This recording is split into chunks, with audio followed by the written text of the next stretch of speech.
In his preface for The Lord of the Rings, academic and author J.R.R. Tolkien states categorically his view of allegory and his opposition to it. An allegorical interpretation of Tolkien's book may therefore be a futile endeavour, but as the author used much Anglo-Saxon, Celtic and Nordic mythology as the inspiration and fuel for his legendarium, the symbolism in those sources would have been carried into The Lord of the Rings. Allegory and symbolism are not necessarily synonymous, as one can have symbols without necessarily resorting to all-out allegory. And so in this brief video, we will examine the tower of the traitorous wizard Saruman through the lens of symbolism.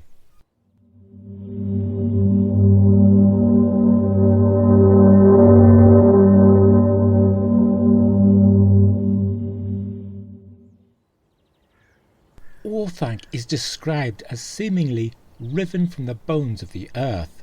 4 piers or pillars of gleaming many-sided black stone welded together, over 500 feet tall, at the pinnacle of which they open to allow for a platform, whilst they continue upwards to form sharp points like horns. In the paintings of Alan Lee, which reached an even wider audience through the Peter Jackson trilogy, Orthanc has a decidedly Gothic look, and here I have loosely based my model on that particular depiction.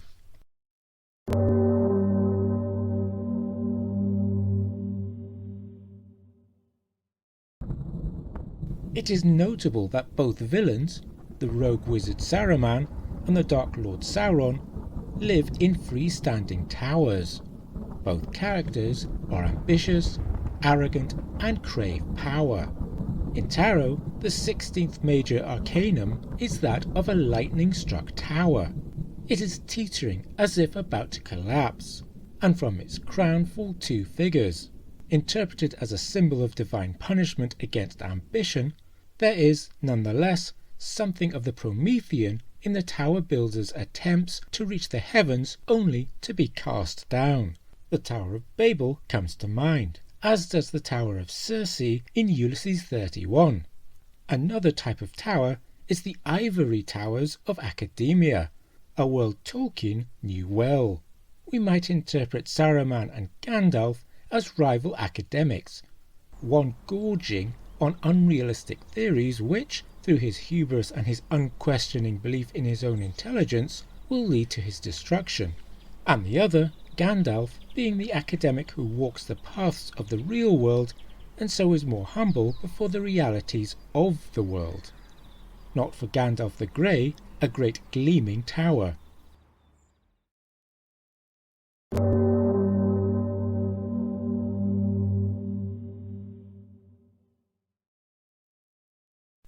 Orthanc is about 500 feet from base to the platform between the horns, and the height of those horns probably take that measurement well above it. Horns, incidentally, are associated with power and eminence. Far below is the Stair of Saruman, and it is an aspect of Orthanc Tolkien draws the reader's attention to. It has 27 steps. The stair reinforces the imagery of ascendance. Stairs are linked to the climb towards knowledge and learning, and if those stairs lead up, then it is a climb towards divine and exoteric knowledge. In the context of The Lord of the Rings, it both underlines Saruman's ambition and his studious intellectual character. He has studied the ways of the Dark Lord, and his knowledge of ring lore is deep. It is implied Orthanc has many levels beneath ground level as well. There are subterranean ways where Saruman engages in heavy industry. Symbolically, this makes the tower a connector of not only the earth and the sky, but of the underworld as well. A hell of flame and forge, connected via Orthanc to a heaven of power and knowledge. Saruman believes the use of his intellect through industry will carry him to heights undreamt of by common men. And if Middle-earth was the real world, he would be right to think so. The 4 piers or pillars of many-sided rock welded together would look, from above, like a cross with equally proportioned arms. The number 4 carries with it symbolism, not least the idea of a solid foundation and the concept of wholeness. We might be tempted to think Saruman is completing the process of wholeness through his work, uniting above with below.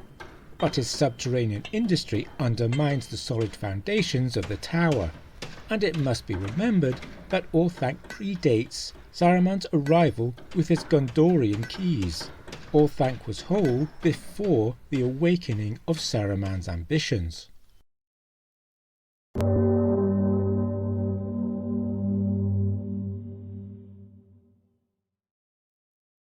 The tower is of a black and hard stone, with a wet-like sheen, rather like obsidian. It is interesting that Saruman the White should choose to dwell in a black tower. The symbolism of black is, in some contexts, dependent on whether it is matte or glossy. In the case of Orthanc, it is decidedly glossy, and so reflects light rather than drawing light in like a black hole or the monolith of 2001: A Space Odyssey. The latter is mysterious, a negation or absence, whilst a glossy black surface is outgoing, like the ambition of Saruman, who wants to rule over the lands beyond Isengard. Black is also associated with melancholy, misfortune, and secrecy. We talk of black magic, black markets, and blackmail, and in the Fellowship of the Ring, Gandalf states that their time is already looking black. And yet, Orthanc was black before the arrival of Saruman, and will go on being so after his departure, and so its colour is more ambiguous.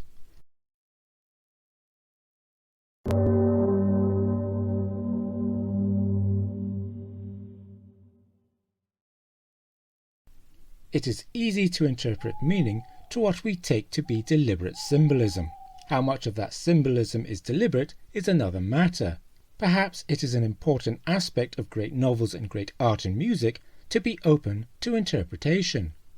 Here we can add our own apparent meanings to the symbolism of Orthanc. Orthanc stands in the centre of the Ring of Isengard, and so from above it is a central dot surrounded by a circle. In astrology, this symbol represents the sun. In the Celtic languages, the noun for sun is often feminine, and this recalls the fact that the hobbits refer to the sun as she.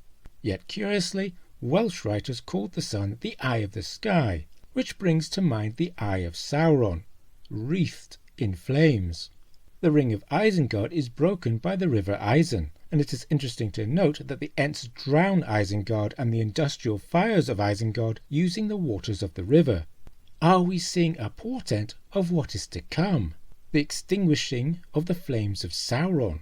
Saruman and Sauron are both associated with fire, but they are also frustrated by water. There is very little water in the barren lands of Mordor, and the river Anduin hides the One Ring from Sauron's baleful gaze.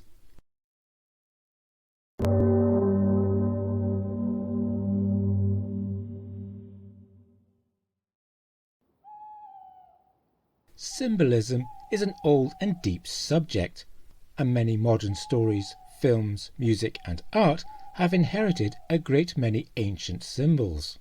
Not all of them have done so knowingly, and we must be careful not to read into objects meanings that are not intentional.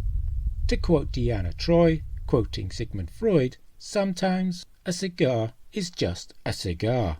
In this short video, we have found that a great many meanings can be found if we examine Orthanc through the lens of symbolism. We have linked it to the lightning-struck tower of the tarot. We have seen how it may signify ascendance and ambition. We have even weaved our own interpretation concerning the drowning of Isengard. But The Lord of the Rings is a book full of towers. Think of Barad-dûr, Minas Tirith, and Minas Morgul. Do all such towers carry with them similar symbolic meanings? And yet, Orthanc stands out. At least it does for me. It is strange and singular, and it may be that we will explore why in a future video. For now though, I hope you enjoyed this video, or at least didn't hate it.